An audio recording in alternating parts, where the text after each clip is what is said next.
नमस्कार दोस्तों, मैं राजकुमार मौर्य प्रखर इंडिया यूट्यूब मंच पे आपका स्वागत है। बड़ी खबर आ रही है समाजवादी पार्टी कैंप से। समाजवादी पार्टी में शामिल होने जा रहे हैं सत्यपाल मलिक। पूर्व गवर्नर सत्यपाल मलिक जाटों के बड़े नेता।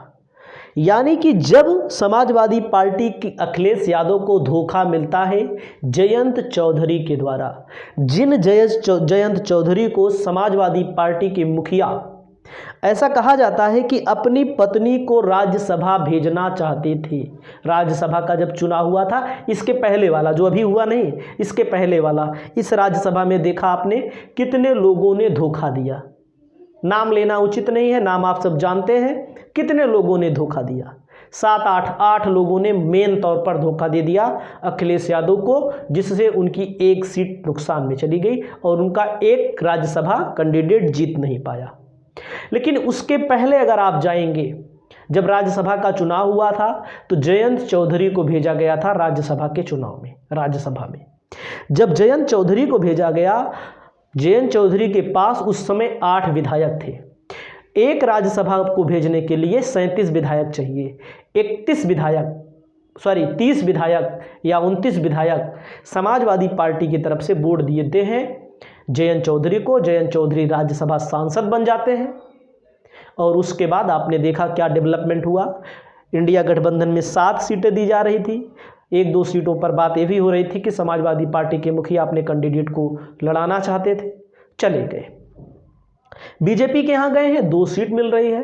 भाई सरकार है, राज्य में भी है, वर्तमान में केंद्र में भी है, मलाई खाने को मिलेगी। लेकिन अब अखिलेश यादव को एक जाट नेता की ज़रूरत है जो कम से कम खुद भी लोकसभा का चुनाव लड़े, कम से कम कुछ हेल्प कर पाए। तो वहीं पर आपके सामने फ़ोटो वायरल हो रही है।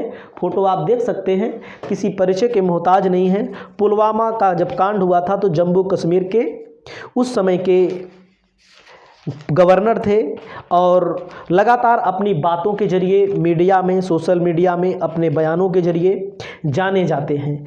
एक सभ्य तरीके से, शालीन तरीके से अपनी बात रखते हैं।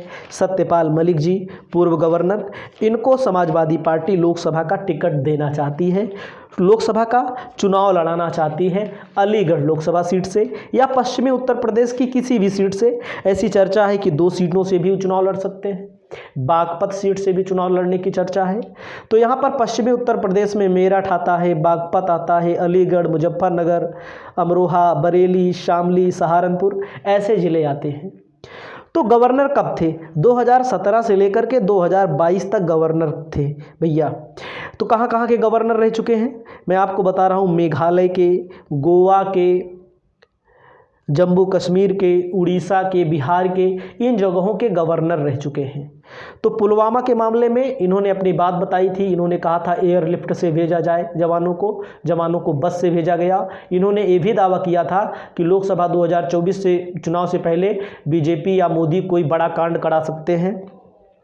इनकी राजनीतिक हैसियत क्या रही है, इसको भी जानना जरूरी है। आप समझ सकते हैं कोई गवर्नर होगा तो राजनीतिक व्यक्ति ही होगा और बड़ा राजनीतिक व्यक्ति होगा। लोकसभा के सांसद रहे हैं बीजेपी में 1989 से 1991 के बीच में। राज्यसभा के सांसद रहे हैं 80 से 89 साल, मतलब कि 9 साल से ज़्यादा राज्यसभा के सांसद भी रहे हैं। जिला लगता है इनका बागपत, 1946 में जन्म हुआ, 77 साल के हैं। बीजेपी में भी रहे हैं, भारतीय क्रांतीय दल में भी रहे हैं, जनता दल, कांग्रेस, समाजवादी पार्टी, लोक दल, यानी कि अनेक दलों में रहे हैं, अनेक दलों की स्थिति को जानते हैं। अगर अखिलेश यादव के साथ आ जाते हैं तो अखिलेश यादव को पश्चिमी उत्तर प्रदेश में जाटलैंड में एक अच्छा नेता मिल जाएगा, जिससे जयंत चौधरी की भरपाई भी की जा सकती है।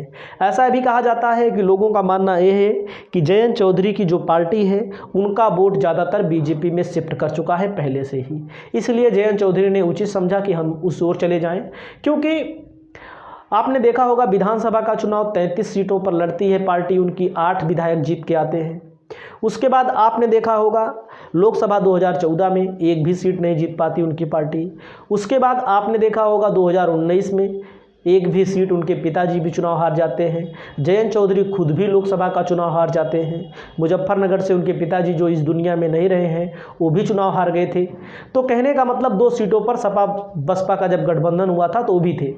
तो उनको कहीं ना कहीं ऐसा लगा कि सत्ता के साथ रहेंगे, सत्ता की मलाई खाने को भी मिलेगी, सरकार में रहेंगे, कुछ ना कुछ मिलेगा, कुछ ना कुछ अपने लोगों का मतलब जो नेताओं के इर्द गिर्द रहते हैं, बाकी समाज के नाम पे लोग चाहे जो बोले, चाहे जो नेता हो, कोई बोलेगा बैकवर्ड के नाम पे ये मिल गया वो मिल गया। जो सरकारी योजनाएं होती हैं किसी भी सरकार की हो, जो जनता को मिलता है वो मिलता है।